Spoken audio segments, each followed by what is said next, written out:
Dawn of War 4 has recently been having some battle reports, and when the one for the Adeptus Mechanicus first dropped, I expected a fairly standard faction showcase. I figured maybe we'd see a handful of units, maybe a few abilities here and there, a rough feel for how the army plays, but actually after going through the battle report pretty much frame by frame, there's actually an absolute mountain of information revealed about the Adeptus Mechanicus.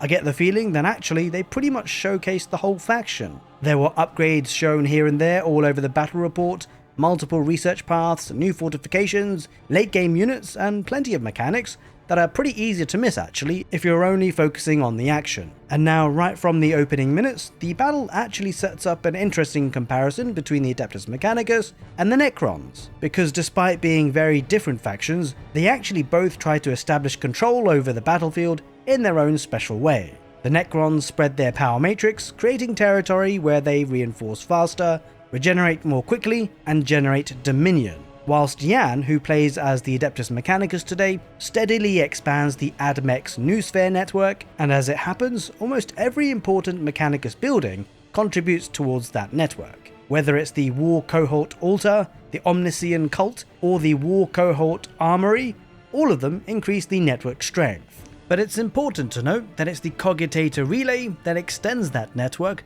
across the battlefield. They allow the infrastructure to spread further and further from your starting base. Now what's interesting is that the Noosphere Network isn't just another tech requirement sitting quietly in the background. Actually, pretty much everything in the faction feeds into it, and in return, it feeds back almost into every part of the army.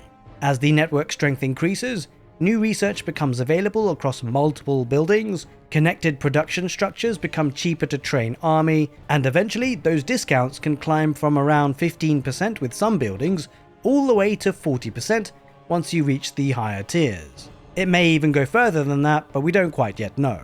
So essentially, rather than saving up for one huge technology jump, the Mechanicus is constantly becoming a little bit stronger every few minutes. Every new building expands the network, every expansion unlocks more research, and every new research option improves another part of the roster. Now it's important to note though that the Noosphere Network isn't replacing the normal Dawn of War economy.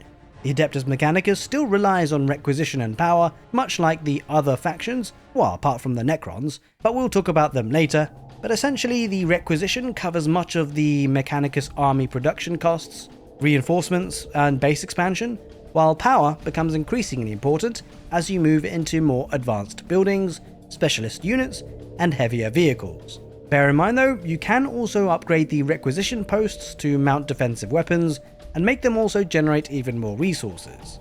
Now what makes the AdMech a little bit more complicated is that you're managing those familiar resources, but also alongside the network strength. Having enough requisition and power isn't always enough by itself, because some of the strongest units and technologies also require you to properly develop the Noosphere Network before they can become available. Now that of course creates a much more layered progression system than simply generating resources and moving up a technology tree. You're still capturing requisition points, constructing generators, and protecting your economy, but at the same time you are also deciding when to invest those resources in expanding the Noosphere Network instead of just immediately producing units. Spending resources on another Cogitator Relay or production building might slow your army down in the short term, but it does also unlock more research, makes future production cheaper, and steadily pushes you towards the faction's most powerful units. Speaking of which, the first unit that we get a proper look at are the Skitarii Rangers. And Yan Tyson, who played as the AdMech today, sends them out to secure territory before they run into some Necron Scarabs. And this first fight actually kind of tells us a lot. Basically, as long as the Rangers can keep their distance, they are perfectly comfortable picking away at enemy infantry. But once those Scarabs close the gap and force them into melee, the Rangers quickly lose that advantage. They are clearly designed to fight from range, while something else holds the enemy back. What is interesting though is that they aren't just simply early game troops that disappear once better units arrive. Throughout the battle report, they actually get upgraded quite a few times, and each improvement keeps them relevant for longer. One of the earliest examples comes from the Battle Maniple mobilization at the War Cohort Altar. Now this unlocks force augmentation for both the Skitarii Rangers and the Skitarii Vanguard, and so instead of replacing those squads later, well, force augmentation simply expands them by adding another 5 Skitarii, immediately increasing their firepower without requiring you to rebuild your army from scratch. Now their weapon upgrades follows in a similar design philosophy too, where rather than training a completely separate anti-vehicle squad, members of the Skitarii Rangers can actually equip a transuranic arquebus, giving them a powerful precision weapon against heavier targets, while the rest of the unit continues doing what it does best. Not long afterwards though, the Skitarii Vanguard begin appearing, and they balance out the roster nicely and look a bit more general purpose. The difference between the Skitarii Rangers and Vanguard is pretty subtle, but basically it boils down to a difference of range and rate of fire. Now I remember from previous Dawn of War 4 trailers that the Skitarii Vanguard would actually fire a lot quicker than the Skitarii Rangers, but at a cost of a reduced range. Now around about the same time, we also got a good look at the Cybernetica Datasmith.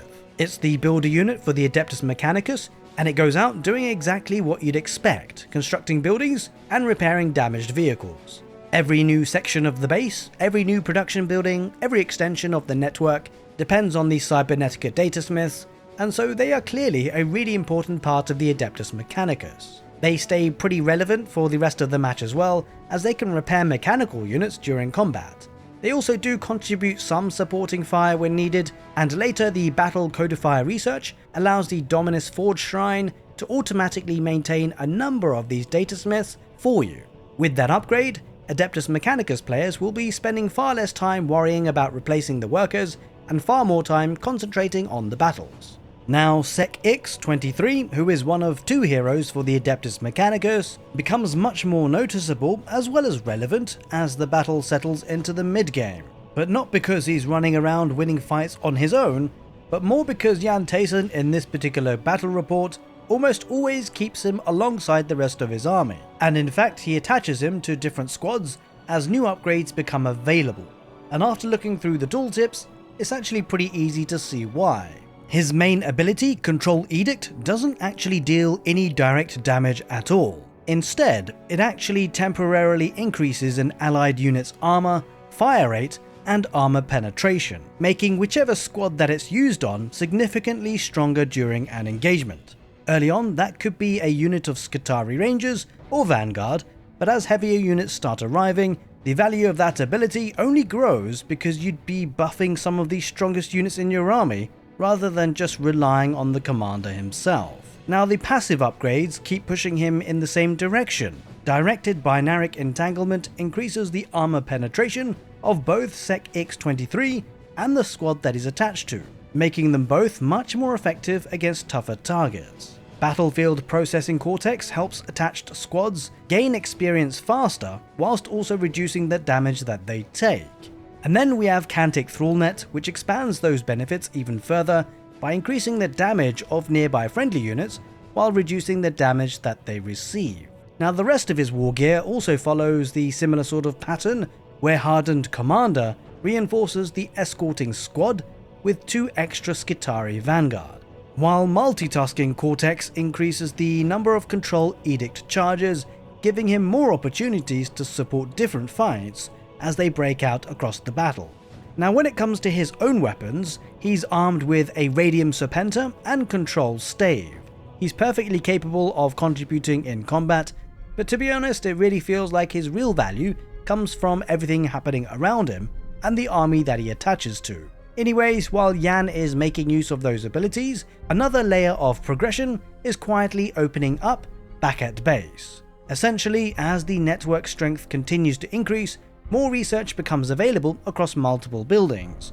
The Dominus Forge Shrine improves the economy and infrastructure, the War Cohort Altar develops your Skitarii, the Omnissian Cult focuses on servitors and robots, while the Armory handles your vehicles. And so instead of researching one path after another, you can actually advance several parts of the faction all at the same time as the battle unfolds, as long as of course you have these buildings. Now remember as well that Dawn of War 4 handles upgrades quite differently from a lot of other RTS games. The researchers themselves don't cost resources, they actually cost time. So essentially you'll be making the decisions about which upgrades you want first and which ones you can leave to later, rather than what you can afford. Now the Dominus Forge Shrine, which is of course the main headquarters for the Adeptus Mechanicus, is actually where a lot of the long-term economic improvements begin to appear. For example, optimized fabrication reduces the cost of cogitator relays and fortifications, making it a lot more easier to spread the Noosphere across the battlefield without spending as many resources. Auto-sermon of deployment reduces the supply cost of every unit once Network 4 has been reached. And looking back at the battle, it actually lines up almost perfectly with the point where Jan suddenly starts fielding a much larger army, without looking like he is going to struggle to stay within his resources. Now there are also upgrades focused entirely on improving the battlefield control. For example, repair protocols increases the regeneration of the structures, making defensive positions that much harder to dismantle over time. While scriptural prognosis greatly expands the ranger of the augur vision, giving you much better awareness of enemy movements before battles even begin. Now when it comes to the defensive structures for the Adeptus Mechanicus, we actually have something pretty cool called the Void Shield Generator, and it looks like it gets unlocked at Network Strength 9. Now being so late on in the network strength levels, this kind of reinforces the idea that your biggest rewards come from fully developing the Noosphere. Now this particular generator reduces incoming damage to nearby friendly units, with that protection being absorbed by its shield strength. It's a pretty cool mechanic actually, and I think it works pretty well with the Adeptus Mechanicus because I could really see some small map control extensions with ranged units sitting nicely within the Void Shield Generator, baiting some enemy units to run on in. By this stage of the battle though, there's been a clear pattern where almost every investment you make keeps paying dividends later. Expanding the base strengthens the Noosphere, strengthening the Noosphere unlocks more research, and that research upgrades your economy, your infantry, and your vehicles, while your commander and datasmiths continue to improve the effectiveness of everything that's already on the field. Now the Omnissian Cult is actually where the Adeptus Mechanicus begins to field its more specialized units, and pretty much some of the most iconic units that the faction has to offer. This will be where you'll produce your Kataphron Breachers, Kataphron Destroyers, Skorpius Electropriests, and eventually the Kastelan Robots. Of course though, like other production buildings as well, there are plenty of upgrades here, including bionics, and it's a surprisingly clever mechanic because it changes how new units enter the battlefield. Cybernetica Datasmiths will begin with Battle Trait 3 already unlocked, while the rest of the Omnissian Cult roster starts with Battle Trait 1. And so instead of fresh recruits arriving completely inexperienced, they've actually already started bringing veterancy with them from the moment that they are produced. As the research tree does expand though, the specialist units continue to evolve, just like the Skitarii did earlier. For example, greater battle servitor production unlocks force augmentation for both the Kataphron Breachers and the Kataphron Destroyers, increasing the size of those squads, while Electromartyrs does the same for the Skorpius Electropriests and also improves their durability. Now the Kataphron Breachers look particularly interesting because they seem designed to deal with heavier targets, acting as durable battle servitors that can threaten enemy vehicles really well. The Kataphron Destroyers though are heavy infantry that are effective at range, good versus most targets but with low mobility, suggesting that they'll act as slow moving ranged fire support that can deal reliable damage across a wide variety of enemy units rather than specializing in a single target type. With the Skorpius Electropriests though, we didn't actually get to see their full tooltip or war gear options in detail if they have them, and so there's probably a lot more depth to the unit that we'll have to wait to learn about. We did get to see more of the Kastelan Robots though, which are easily one of the highlights of the Adeptus Mechanicus, and despite their size and incredible durability it seems, they actually can't engage in melee combat. Instead though, it looks like they are built to march directly into close range before overwhelming enemies with their firepower. Now even after you've unlocked them though, just as with the other units, Maniple Expansion introduces another tier of force augmentation, allowing those already powerful robots to become even stronger as the battle continues. So the Omnissian Cult units are definitely very exciting, but we've still got the best to come really, because the War Cohort Armory lets the Adeptus Mechanicus get out their heavy vehicles, and the first heavy vehicle that we get a proper look at is the Onager Dunecrawler. It's a durable walker providing long-range fire support from behind the front line, clearly very capable of supporting the Skitarii and the Kataphrons, while it looks like it can absorb a respectable amount of punishment in doing so. Now the Iron Strider Ballistari fills a significantly different niche though, acting as a lighter, more mobile source of long-ranged anti-vehicle fire. And with research such as hardened machine spirit, its durability gets improved, helping it remain effective even after the larger vehicles start coming out. Now I guess at the top of the conventional vehicle roster, we've got the Skorpius Disintegrator.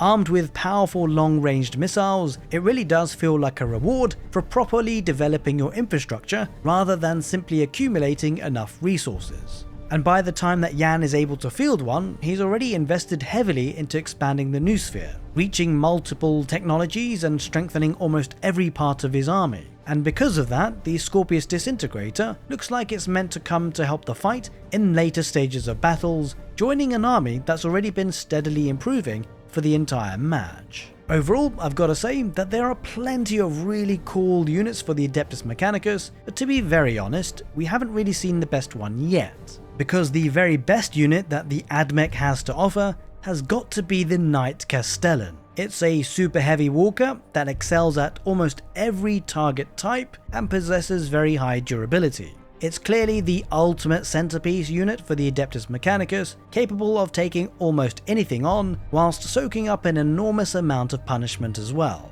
What I really like though is where the Knight Castellan sits within the overall progression of the faction, because by the time it arrives, the Adeptus Mechanicus should really already be operating at full efficiency, with the Knight Castellan coming to finish things off. But what's really crazy though is even with all these units, there is still some pretty epic things to get excited about as the Adeptus Mechanicus, and it's all about their stratagems. The first one to talk about is Rapid Fortification Assembly, which instantly deploys both a Cognis weapon platform and a Kataphron Breacher at the chosen location. It looks like a good way to establish another fortified position that can immediately start holding some ground. Now when it comes to Shroud Psalm, which is of course another stratagem, while this one reduces the range damage taken by friendly units inside its area of effect, and so using this one on a defended position is going to make it even harder to break.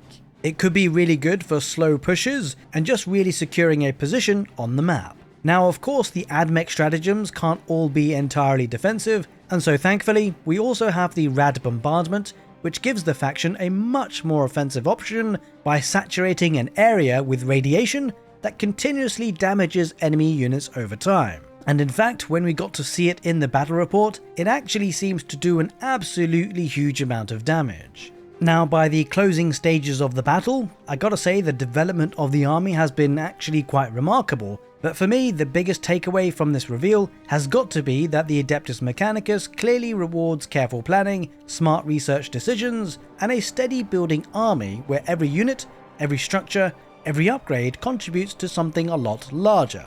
By the time that fully developed war machine rolls across the battlefield, it genuinely feels like you would have constructed something greater than the sum of its individual parts. Now of course, with so much having been covered about the Adeptus Mechanicus, and there being so many units shown today, I gotta ask, which has been your favourite? Actually, wait, let me rephrase it. Which was your favourite unit, apart from the Knight Castellan? Because let's face it, that's gotta be everyone's favourite. Let me know in the comment section below your thoughts about the Adeptus Mechanicus reveal, and if you enjoyed this breakdown, as always, don't forget to give the video a thumbs up. I will be covering the Necrons in a future video, so make sure to keep an eye out for that one. Anyway, as always, take care, and see you next time.